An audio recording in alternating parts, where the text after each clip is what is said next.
where we show what we're working on and share it with each other and get Anybody can input hear and me? I'm having feedback technical and hopefully difficulties get here. better at what we're trying to do. Alrighty, and today, starting out, we have Amos with the Ryobi battery adapter. Hi Amos, I know there. you're out there. I'm trying to see. There we go. Hi. If you want to go ahead and go to the first slide on that, I saw this thing a while back. It's a Ryobi brand battery powered hot glue gun. Now, I really, really wanted it. And if you go to the next slide, you may think like, well, why do you want another hot glue gun? They're horrible. They're used to make all sorts of, well, I don't know, let's call them crafts of lesser quality. I don't know. But the thing is that there are a few good uses for hot glue. For instance, if you have something that is kind of over-spec'd, made out of wood, and you don't want to clamp, you could put just like a dot between two boards, surround it by proper wood glue, and then avoid using clamping that way.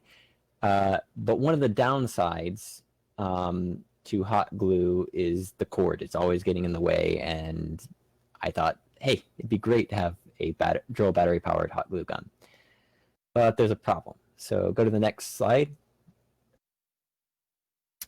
If you look at tool ecosystems right now, there's a bunch of them, and they all have their own separate batteries, and they are not compatible. And by pure coincidence, I did not originally buy into Green Tool Company. I bought into Yellow Tool Company. I thought, hey, it'd be great. You go to the next slide. Drill battery powered hot glue gun. The tool ecosystem in general is quite complicated. It's this web of different international conglomerates, and it doesn't even really matter what system you have. You either just buy from a select few companies, or you buy from all of them and then have racks on the wall with all these different battery systems. And I didn't like that either.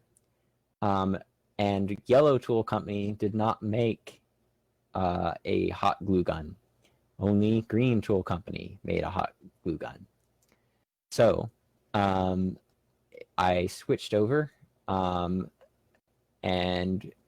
you can go to the next slide, and I went to Thingiverse to see what I could find. And I found an adapter for the 18 to 20 volt DeWalt battery. And I also found one that would adapt a DeWalt battery to a Ryobi battery.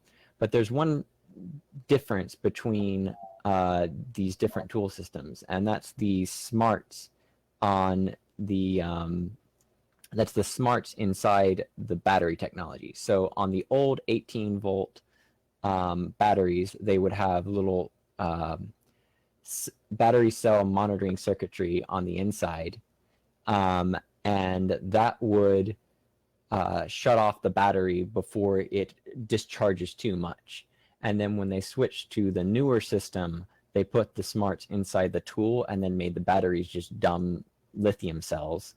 And that makes your batteries a little bit cheaper and your tools more expensive, but the idea being that you go through tools more often, and so it makes sense to make your batteries cheap, or you go through your batteries more often because they wear out over time, but the tools could last a lifetime, so they make the batteries cheaper. But if I'm going to use a DeWalt dumb battery with a Ryobi tool, I really need to make sure that it has that smart monitoring, so it's not going to over discharge. I don't really know what's in that tool, so I wanted to have the design on the right, but combine it with the design on the left. And so if you go to the next slide, the design on the right had a fusion file provided, and so I modified that. And then if you go through like the next 17 slides just pretty quickly on those, you can kind of see the progress as I modified the model to make it adapt just from caliper measurements of what I got. Yep. There we go. So go back to the last slide, and that's what I did. And then last night, I printed, and this is kind of what we ended up with. And this is the top piece, and it has some problems, so I'm gonna have to reprint it. But it fits in quite nicely to the tool. Here, the problem is I forgot to shift this little window to make it match the inside geometry where it clips in. And I also didn't allow quite enough allowance on this piece here for some of that geometry there. But I mean, I could Dremel that to fix it. But when there's like three things that are not quite right, it's like, just modify the CAD model, reprint it. It's a little bit of plastic, not a big deal. So that's where I'm at. It's not quite done on it, but it seems to work. The major geometry is right, and hopefully I will have that part completed next week. Oh, and I will say also this piece right here, quite satisfyingly, let's see if we can clicks in quite satisfyingly, just like on an actual tool. Very satisfying. Yeah, absolutely. And you can see like the contour matches like perfectly and everything on there. And then it has this top piece that just screws on, well, actually that way. And it uses the spring from a pin to make the little bit that grips into the tool spring loaded. So yeah, I'll reprint these. Unfortunately, I have to reprint both the top and the bottom piece on this, but oh well. I mean, it's just plastic. So, that's about it. What about the electronics? You said you were... Electronics, off the shelf, already made pre-made lithium-ion battery monitor. So all I have to do on that is you desolder this thing here just so it's a little bit more compact, and solder in little tiny like wires, because this doesn't actually carry any of the load. It's just monitoring the voltage at each of the cells.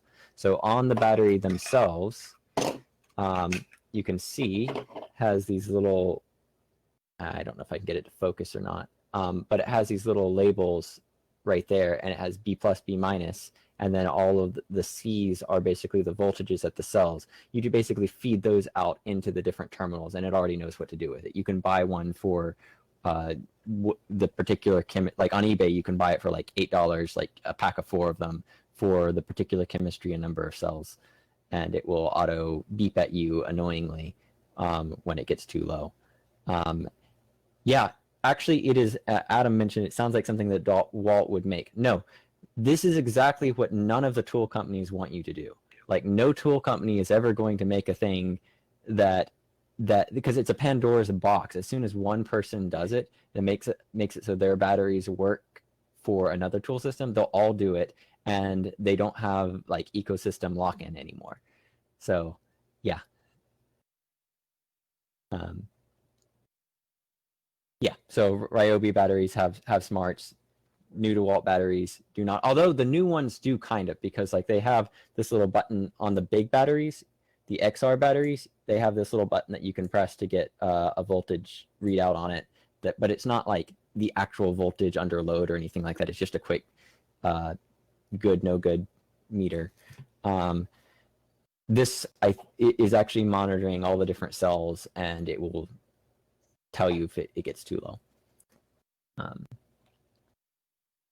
So yeah, hopefully I have something to show as far as just like a mess of either a bunch of burns on the hand or like a mess of hot glue used to make some catastrophe.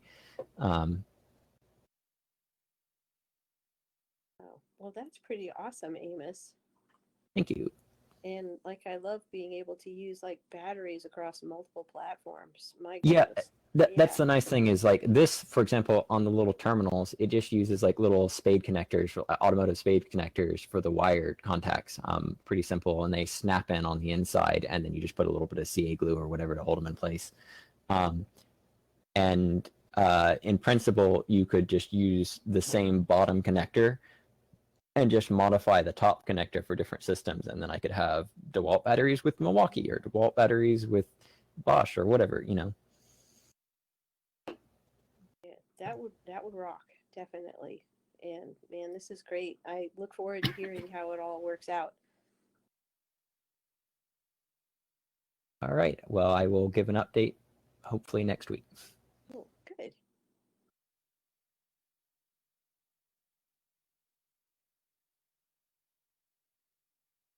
Alrighty. So now we have Tracy with many vegetables. Yes, this is my food show and share. If you go to the first slide, please. So there's a farmer in South Knoxville that was providing vegetables for local restaurants, and that didn't really work out so well this year. So she started offering a weekly CSA, and usually a community supported agriculture. That's what that stands for. And usually you have to buy that all up front at the beginning of the year, and it's like hundreds of dollars, which I never think of in time. But she's doing it, so you buy it week by week. So, and it's on Tuesdays. So I try and buy the vegetable bag every week, but then I don't eat it all in time and it goes bad or something happens. So this was my challenge, to eat the whole vegetable bag and then document all the things I made with it for show and share. So this is like pretty much everything I ate in the past week. If you go to the next slide. And I also tried to not purchase anything. Just use what I had in the house. So the first day I made guacamole for supper, and it had the little peppers and onions and carrots in it, or the carrots on the side, and then the pepper and the red onion in it. That was my dinner one night. Next slide. I had pizza one night, Andrew. Pizza's a vegetable. I made it with zucchini as the little crust, which doesn't really, is not a good substitute for crust, but you can eat a lot of it. And it's pretty easy to make. You can just slice it up, and one piece of pepperoni fits perfectly. Right. Melt some cheese on it, sauce. It tastes enough like pizza, as long as you don't mind that there's pretty much no crust. Next slide. I also had some rattlesnake beans, which I had never had before, and they were pretty much just like green beans, but maybe a little bit more tender. So I sauteed those, which is how I usually make new beans, and I had roasted potatoes and chicken and sauteed green beans or rattlesnake beans. Next slide. And then I had to have guacamole again because it was really good and my avocado was about to die. So I was like, yes, this was very tasty. The carrots I didn't really do anything special with altogether. I just ate them, which is a good way to eat carrots, I think. Next. So this was the big meal. I made zucchini noodles and which I've made before, and I tried to eat spaghetti with them, and I didn't really think that was very good. So I made a peanut sauce with zucchini noodles and like all the other vegetables stir-fried in, and some leftover roast chicken. I thought I would be able to use both zucchinis, but one zucchini made enough noodles that it was like way too much food for me to eat. So it made a huge bowl, and it was really, really good with the peanut sauce and the peppers and onion. So next. So this was the 4th of July. So I made a fire in the backyard, and I roasted some peppers on top of the grill. And the middle picture, it's hard to see, but I put the onions inside the coals and roasted them inside the coals, which I saw on Food Wishes, and I made blackened onion chutney with it that I put on my hot dog. So that's what I did with the peppers and onions. It was very tasty. I really like cooking food on the fire. So then the yellow squash I also grilled right on the grill, and it didn't really have to do anything, just salt and pepper right over the fire. And that was the perfect 4th of July meal. So next slide. This one I forgot to take a before picture, but I ate the rest of the kale in an omelet with cheese, and I think I threw some onions in there too, and then potatoes on the side. Next slide.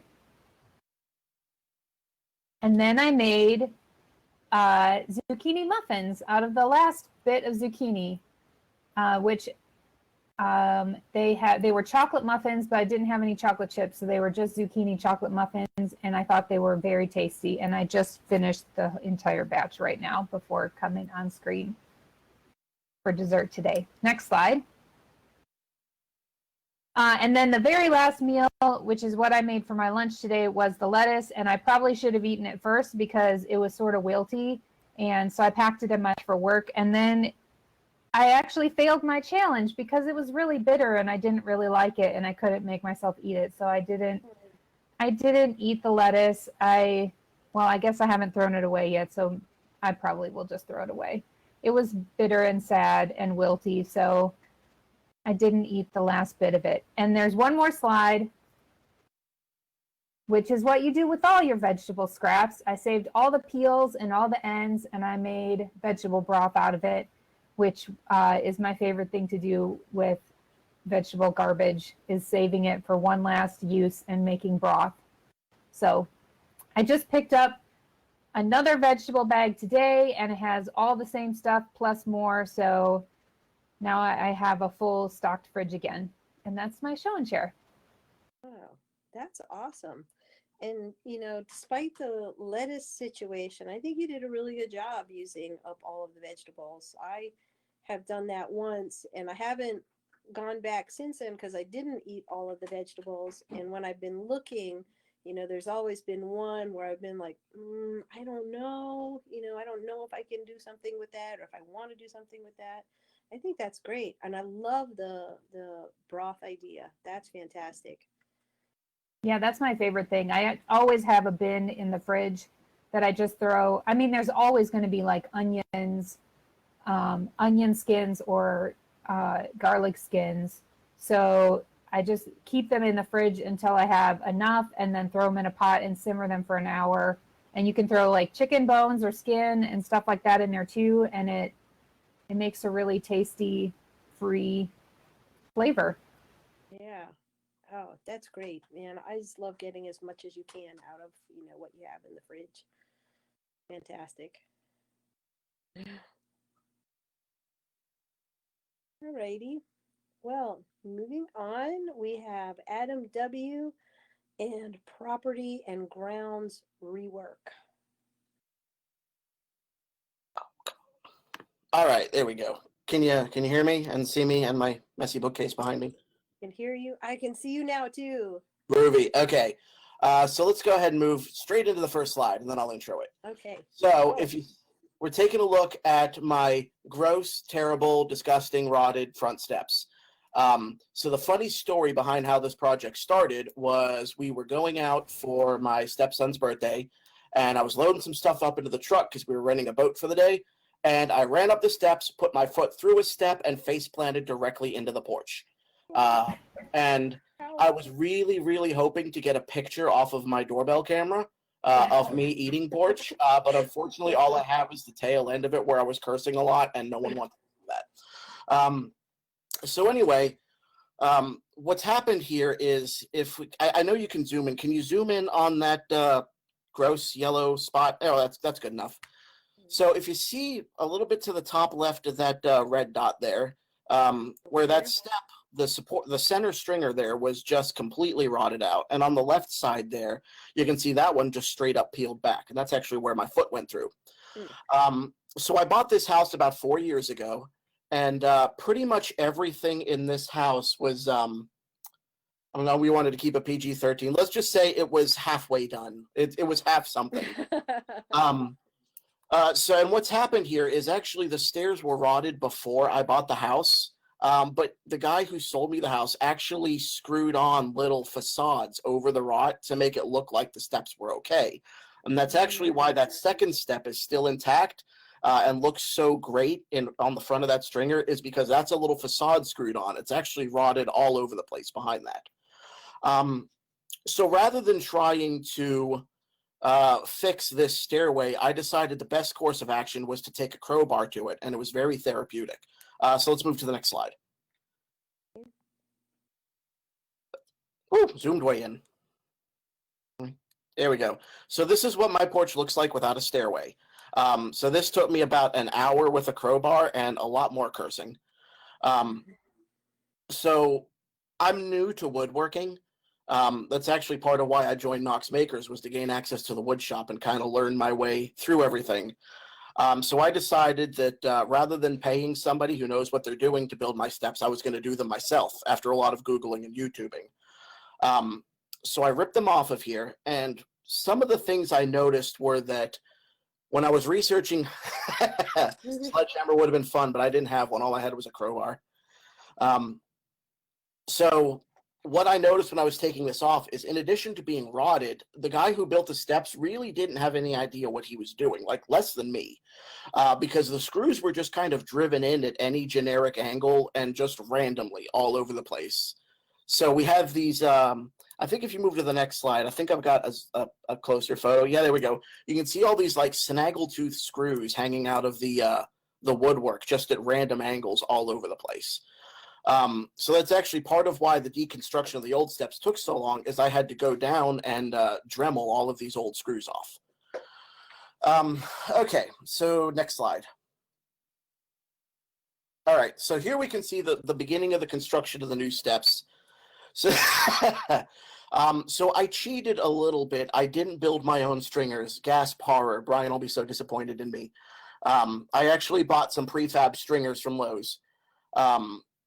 But they were just exactly the dimensions I needed, and I figure it was a lot less effort to have them pre-cut than try to figure out the angles myself.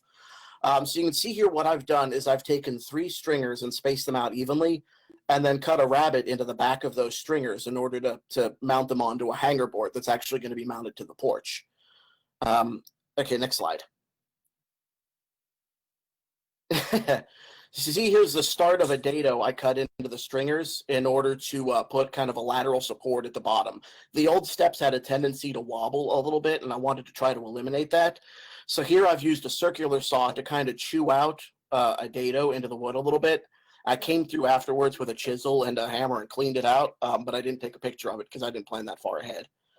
All right, so next slide. So here we see I've got the framing mostly done. I've got all 3 dados cut and chiseled out. I've got all 3 stringers mounted to the hanger board on the back.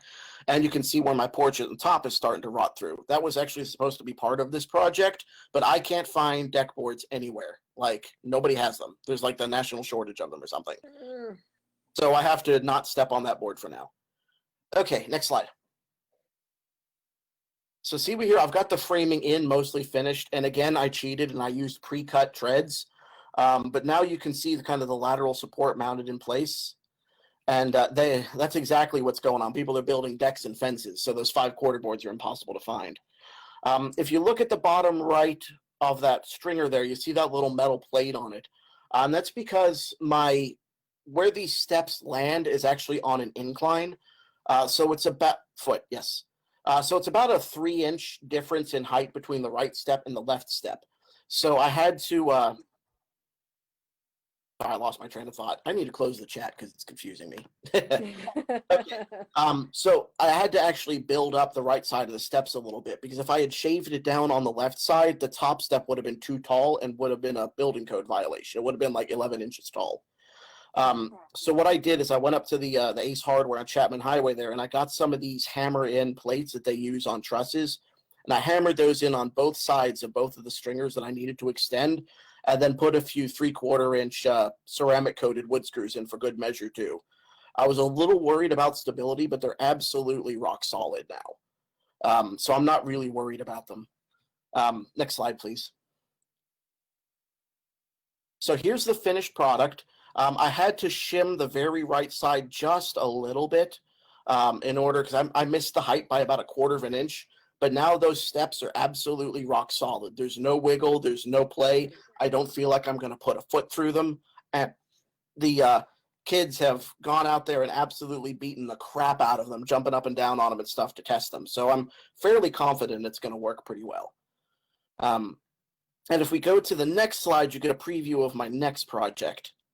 This right here is the next project I'm going to be doing. So this is unofficially going to be a little series as I rework my yard and porch and stuff. My next step is I'm going to put a footpath in up to the street because I'm tired of delivery drivers having to dodge dog landmines as they come to the front porch. Mm-hmm. And I just know it's a matter of time till one of them slips in a poo and busts his head. I have to file a homeowner insurance claim. So here you can see where I've marked out the path. And you can't see it real well, but if you look up there next to the car's back wheel, you see a little blue mark on the ground. If you zoom in right there, that's where I called 811 and the water company came out and marked where my buried water line is. So calling 811, very important step. That way you don't have to pay for the entire neighborhood to get the water turned off for a while. Also, just to the right of center, if you move to the right about, nope, too far, that little post is kind of standing on its own there. This one? Brian helped me with this project, and it's going to be part of it, but I actually also built, actually I can just grab it, it's right here. I built an addressed signpost that's going to be going right there. So, street address, nice little front porch. So it's going to be buried right there next to the path to mark the house, because nobody can ever seem to find me. So yeah, that's it. I've got about 5 phases for this project. Phase 1 is repairing the steps and porch. Phase 2 is going to be this path. Phase 3 is going to be cleaning out the front garden flower beds, which are an absolute mess. And then for phase 4, I'm going to be clearing a bunch of land in the backyard because I've got probably about 3/4 of an acre that's completely useless because it's overgrown with undergrowth. So hopefully you'll be seeing more of this project as it progresses. Oh, this is awesome. I definitely am looking forward to seeing more of this project. Those steps were great and kind of an inspiration because I have some rotting steps on my deck, which, mostly I've just kind of like, if I do this, like I don't see them, and then I don't have to pretend, I don't have to think about like doing what you just did, but like sooner or later, I'm going to step through them and it's going to be the same. So this is inspiring. Thank you. Thank you for sharing that. Yeah, so it took me about a weekend to build them. Day 1, I took about 3 or 4 hours and did the demolition and started the framing. And then day 2 was the actual construction. Actual construction really only took me a couple hours. I do have plans to put some risers and facing boards on it to kind of mask the little metal plate and seal off the under the steps area to keep the neighborhood possums and skunks from living in there. That wood is sitting here leaning against the side of my house waiting for me to get around to it. Mm. And then to answer the question, Dee Dee asked how I'm going to do the walkway. I turned the chat back on so I could see what was going on. The walkway I'm planning to do is I'm going to dig down about 4 inches all the way up. Lowe's has some, they're kind of like a styrofoam-ish underlayment board that you can put under the paver stones. That saves you from having to put a gravel layer. So you put about a 1/2 inch of sand and then those styrofoam whatever boards, and then you put your paving stones on top of it. I'm planning to do like I'm blanking on the word now. It's where you take the bricks and you kind of houndstooth sound. The houndstooth doesn't sound right. Herringbone, thank you. That's it. A herringbone pattern with kind of a brick pavers and then parallel pavers on the outside in order to form the actual path, the borders of the path. There's an incline in the yard, so there's going to have to be a couple steps about where that second X from the road is. So it's going to be a large project. It's probably going to take me a couple weeks, but I'm looking forward to it. Oh, definitely thoroughly awesome. And man, herringbone, that's pretty awesome. As a fabricy person, I love myself some herringbone. I want to see it. I want to see it in your pavers. So as soon as it's not murderously hot outside, I'm going to go out there with a shovel and start digging. I am way too cheap to rent like a bobcat or anything like that. So it's going to be me and my roommate and my fiance yelling at us because we're taking too long or making a mess. All righty. Well, that's great. Thank you so much for sharing all of Yeah, that no with problem. us. I am thoroughly looking forward to seeing how you progress on that. All righty. And we'll move on now to Isaac with rules and attraction. So I've got a screen share this evening. If you wouldn't mind giving me the presenter role temporarily. Is that for me to do or for Billy to do? I hope it's for Billy to do because, man, like, I don't know how to do that. If you just click on my name on the list on the far left, You have you it. can make presenter. And now I'm going to see if I can get that started. So John Dale says you have it. what I want to share with you guys this week, hopefully you will remember John Dale gave us a nifty share recently about this Python framework that he created called Tautomata, which allows you to easily make cellular automata that run in your terminal. I'm not going to allow myself to be distracted talking about what cellular automata are because I freaking love them. But he made it available to everyone and encouraged us to download it and play with it. And so this is a cellular automaton that I made, which is a kind of a cyclical automaton, which I thought was interesting because most cellular automata are like little ants marching around, lots of tiny things happening. And this one is sort of distinguished by it making these large, pretty colored areas of waves, which are atypical for that sort of thing. So I had fun doing that, but that's not what I wanted to show you this evening. I was trying to think of what else I could do with this framework that John Dale made. And I thought back on something from my early, well, I guess young adulthood, I don't know. In the early 90s, there was a moment where chaos theory became sort of slided into the public consciousness to some degree.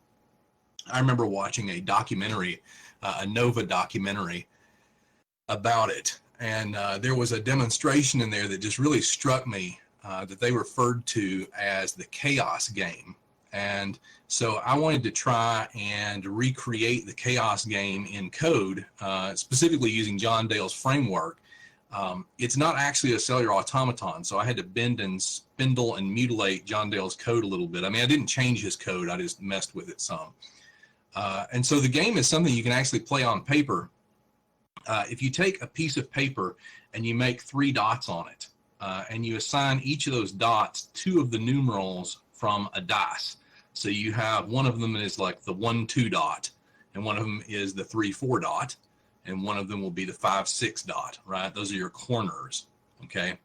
And so what you now do is you make a dot anywhere, and then you roll the dice, and then you measure between your starting dot and the corner that the dice chose, and you make a new dot in the middle. And then you do it again. So if you roll the dice and you get a 2, then you have to measure to the 2 corner and put a dot in the middle. And then you roll a 5, and now you measure halfway to the 5 and make a dot. And what's really neat to me is that you get a pattern when you do this. It doesn't just draw a triangle that's sort of gray, but instead you'll see a pattern emerge from the chaos naturally, and it happens every time. Some of you are perhaps familiar with the pattern, and maybe you can recognize it already. What's being created here is often referred to as a Sierpinski gasket or a Sierpinski triangle, and it is what's called the attractor of that system. It's an iterated fractal system is what this is an example of, and the Sierpinski gasket is the attractor of this particular game. But you can play the chaos game with other setups. And so, for example, rather than having 3 corners, you could have 4 corners and play inside of a square or a rectangle. Or you can make 5 corners and play inside of a pentagon. You don't necessarily have to measure halfway each time. You could measure 2/3 of the way. And you can even add rules on top, like maybe you say if you roll a 3 twice in a row, the second 3 doesn't count and you have to re-roll, something like that, right? So each time you change the rules, you'll actually get a different attractor out of it, but you always get one.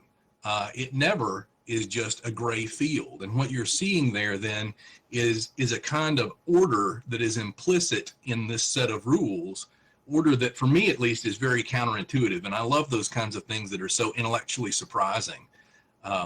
This is certainly a deviation from science, but to me it is natural to start thinking about like the way human beings interact with each other. You know, whenever you get in a group, there are certain group dynamics that will routinely emerge, and you'll see patterns of behavior and stuff. And I can't help but think of those as like human attractors that we tend to gravitate towards no matter what we think we're going to do.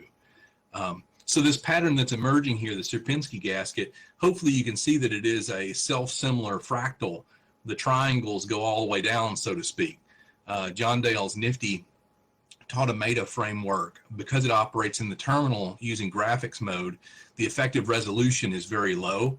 And so what I'm doing is taking floating point numbers, decimals, and rounding them to integers. So it's very sort of blocky and approximate, but you can sort of see what's happening here. You can easily render this thing at much higher resolution.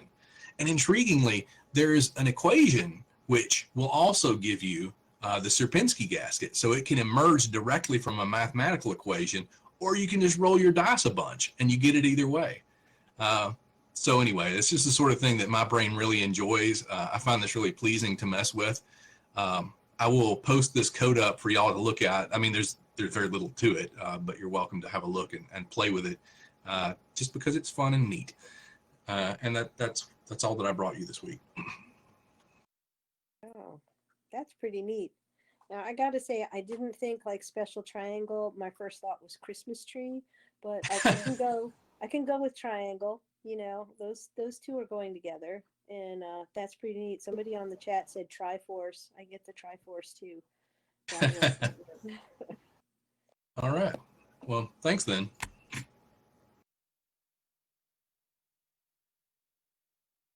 All righty. Well, now we have Colin F. with an anvil project. Anvil. Colin is having really some technical difficulties, so we may have to He skip is? him for now, and if he can get in, we'll go back to him. Oh, no. Did he buy his stuff from the Acme Corporation? Was it that kind of anvil? Oh, that's tragic. Well, we can skip through that. And Also, you didn't oddly show enough- Isaac's picture. Oddly enough, John Dale has the bunny hay box, and it could be like Bugs Bunny hay box with the anvil right behind it. I'll go along with that, but I guess we'll skip through the anvil project quickly if we can, then come back to it, maybe. Nope. There we go. Oh, adorable bunny. Okay, here we are with John Dale and the bunny hay box. Yeah, if you want to go ahead, the first one. Okay. Yeah, so I have bunnies as pets, and most of their diet needs to be hay. They like other things, of course, but for a healthy bunny, most of what they need to eat is hay or grass or things like that, and not sugary sweets, which they love. But the problem with that is I like to bring them inside, especially if it's hot or raining or storming. They don't like that. So hay tends to get everywhere. And so I wanted a way that I could easily bring hay inside and it not just be a royal mess to clean. Hay it's not too bad to clean up if it's on hardwood, but if it's in carpet, it's really hard to clean up. And so I thought, if you want to go to the next one. I thought, I have a laser and it's my hammer and this is a nail. So I thought I can solve this problem. They have a litter box, they're litter trained. And so I have a litter box that I have inside when they're inside. And I thought I will design something that will fit the litter box so that they have to stand in the litter box to eat. And so any hay will go into the litter box, which regularly gets changed. And it would greatly help in the cleaning of the hay. And so, and then another requirement that I wanted is I wanted there to be like a hay reservoir that I could like pick up and easily take outside so I could fill it outside. And so, because that's always a mess, is adding more hay. So I wouldn't be filling it inside either. And so that was my two requirements for it. If you want to go to the next one. And so I hopped in Inkscape and I designed something up. That bottom panel there to the left, that's the one. That's what fits what the litter box will be sitting on, right? So I measured the litter box and I put it over there. And so I wanted to make kind of like a small sides and back that the litter box could sit in. And then you can see the sides that I made, and then I made a front panel that has their names on it. I don't know if you can read that. If you zoom in a little bit on the front panel, you can see I have two bunnies, and their name is Butterscotch and Luna. And so this will be the base that the litter box sits on. If you want to zoom out and go to the next slide. So there it is. I've glued it up, and that's going to be the base. Now I need to make the hay reservoir. So if you want to go to the next one. So there's the hay reservoir that I've made. You can see the two sides. I put little handles on, so it's easy to grab and pull it out. And the front, I thought, of many different ways to put holes in it so that they can eat the hay from the front, but it still holds the hay in. And I decided just to put circles, and I ended up liking the way that it looked. And so if you go to the next slide, you can see I've glued it up. Yeah, so there's it glued up. Unfortunately, the way that I make tabs and slots in the sides, and I like to make big tabs, and I like to center them in the sides, which unfortunately means that I can put them on upside down or backwards. And in this picture, that's exactly what I did. That front panel is on upside down, and the glue had been drying for about an hour by the time that I noticed. And so I had to forcefully take it off. Luckily, it was a very hot and humid day, and so there was a little bit of damage, but it did come off, and I could glue it on right. So if you go to the next one. So there's the two pieces together. This is actually an early picture of it, just the dry fit before the glue, but you can see the two pieces, how they look, and then the one sits down inside the other. If you go to the next picture, you can see that's how the hay reservoir sits and stays. It's pretty light. It doesn't need much to keep it there. It's pretty light, and the hay is light, so it doesn't need to be too sturdy, and this will hold it just fine. You go to the next one. So I thought, I wanted to spruce it up a little bit. And so far I've made all of the pieces out of 6mm wood. And I wanted to, I took some 3mm wood to put on the side panels. For the slots in the base, I had to inset them just a little bit. So the 3mm wood will sit right on the outside, right down on top of the base wood. And so I just found, I went on the internet and searched for bunny silhouette, and basically traced it into a vector and cut out the panels with those in there. And then you can see I found some black spray paint on the shelf and sprayed the cutout pieces. So it's kind of like an inset. So if you go to the next one. You can see it was a very hot and humid day, and so the paint was doing weird things. But multiple coats later, I cut the wood with a laser cutter. Yeah, sorry, I meant to mention that. But yeah, so the paint did weird things, but it did eventually start looking pretty nicely after multiple coats. And so if you go to, the answer is always laser cutter with me. If you go to the next slide. Yeah, so there's me gluing on the 3mm panels on the side.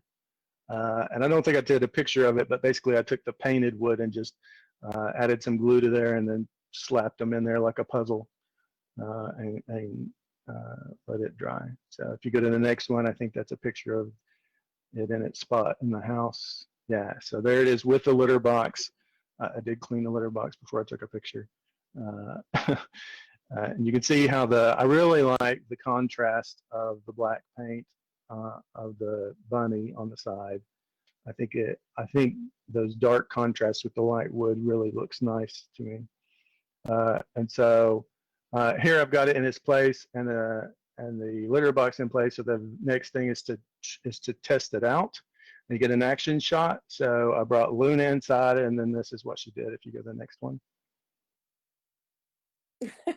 This is immediately the way she decided to use this box. She hopped right up in there, and that seems to be her favorite way to use it. So I'm not sure that it is exactly my intended use of it, but you can see them back there.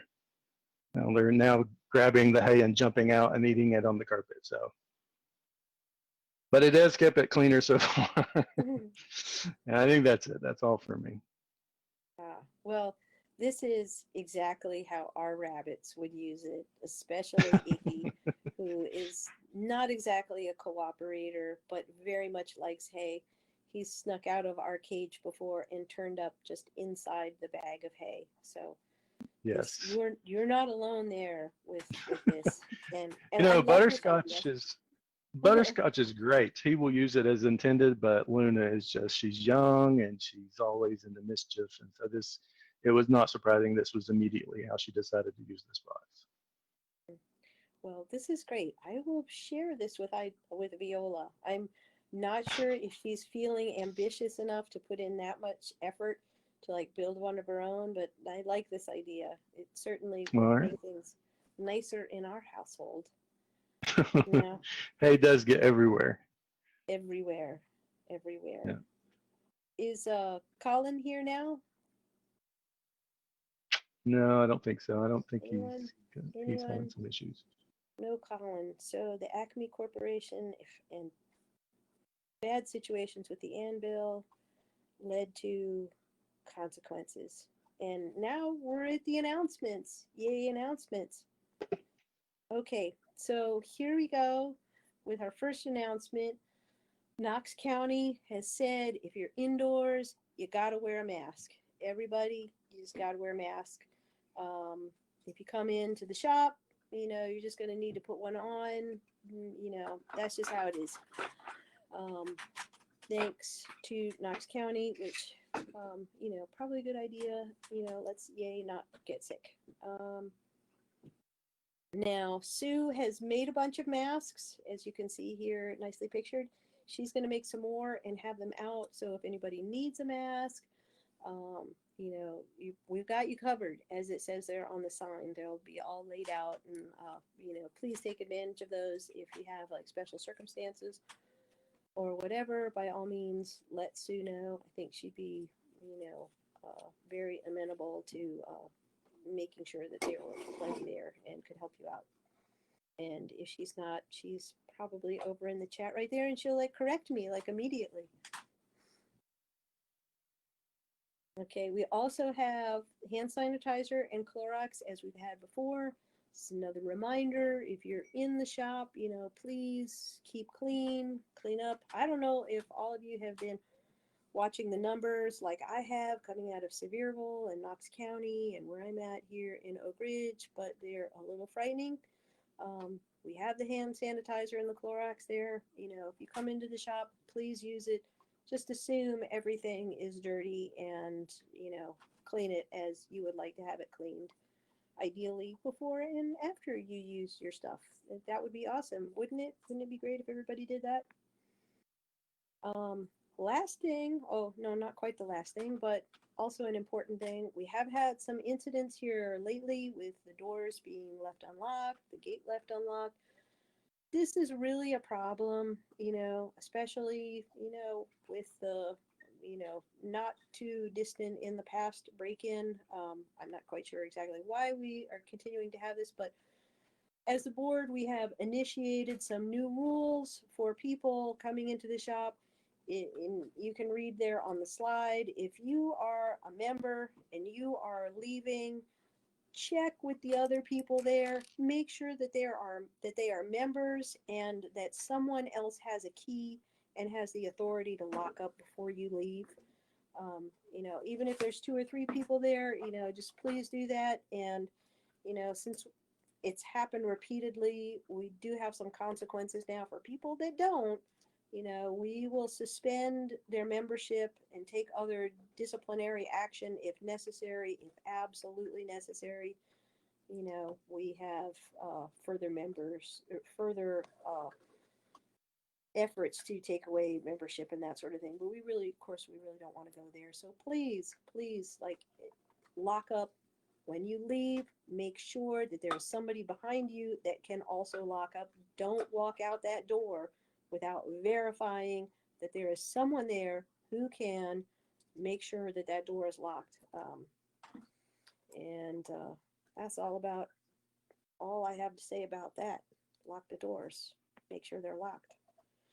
Also, on our new building project, as you can see, we have soffits. Aren't they awesome? Brian Greenhoe worked on those, and somebody else worked on those who, pardon me, your name is escaping me right now.